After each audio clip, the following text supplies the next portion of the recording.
સુરતના ડભોલી ફાયર સ્ટેશનમાં ફરજ બજાવતા કર્મચારીના આપઘાતનો મામલો સામે આવ્યો છે। ફાયરના કર્મીઓ કિશોરસિંહના ઘરે ગયા હતા, જ્યાં બારીમાંથી કિશોરસિંહે ગળે ફાંસો ખાધેલી હાલતમાં મળ્યા હતા। પોલીસે આ કર્મચારીના મૃતદેહને પોસ્ટમોર્ટમ માટે ખસેડી વધુ તપાસ શરૂ કરી છે। સુરતના ડભોલી ફાયર સ્ટેશનમાં ફરજ બજાવતા કર્મચારીનો આપઘાતનો મામલો સામે આવ્યો છે। સવારે 6 વાગે ડ્રાઈવર કિશોરસિંહ પટેલિયા જોબ પર હાજર થયા ન હતા। ત્યારબાદ ફાયર ઓફિસર દ્વારા કર્મચારીને ફોન કરવામાં આવ્યો હતો। સાથી ફોન કિશોરસિંહ દ્વારા ઉઠાવવામાં ન આવ્યા। ત્યારબાદ ફાયરના કર્મચારીઓ કિશોરસિંહના ઘરે ગયા, જ્યાં બારીમાંથી કિશોરસિંહનો ગળે ફાંસો ખાધેલી હાલતમાં મળી આવ્યા હતા। ત્યારબાદ ફાયરના કર્મચારી દ્વારા પોલીસને માહિતી આપવામાં આવી હતી। પોલીસે આ કર્મચારીના મૃતદેહને પોસ્ટમોર્ટમ માટે ખસેડી આગળની વધુ તપાસ શરૂ કરી છે। મારું નામ Printesh Patel, Dabholi fire station sub fire officer, station incharge. જી સર, કઈ ઘટના થઈ શું?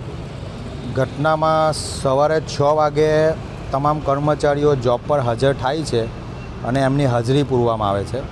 હાજરી પૂરતા ડ્રાઈવર કિશોરસિંહ પટેલિયા જોબ પર ફરજ પર હાજર ના થયેલ, એટલે હાજર અધિકારી અને પેરા ડ્યુટી પરના કર્મચારીએ ફોન કરેલ। 8 થી 10 ફોન કરીને એમણે ફોન ના ઉચકા એટલે કર્મચારી 6:30 વાગ્યાની આસપાસ સવારે એમના ઘરે તપાસ કરવા માટે મોકલેલ।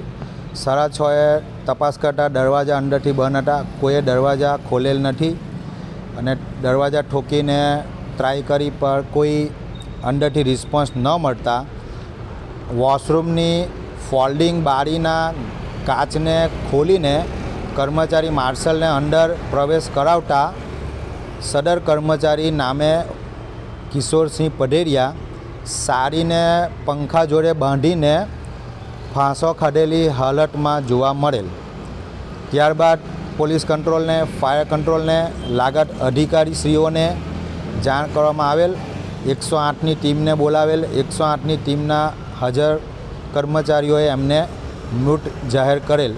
ત્યારબાદ પોલીસ ઇન્વેસ્ટિગેશન ટીમ અને પોલીસ ટીમ દ્વારા સદર બોડીને સ્મીમેર ખાતે રવાના કરેલ છે, જેથી કર્મચારી આજે હાજર નથી। ફેમિલીમાં કોણ કોણ હતું? ફેમિલીમાં એમની એક 13 વર્ષનો એક છોકરો છે અને વાઈફ છે, જે બંને હાલમાં ગામ છે અને આ કર્મચારી ઘરમાં એકલા છેલ્લા 2-3 દિવસ ત્યાં હતા। Reporter Arvind Rathod, Janadesh news, Surat.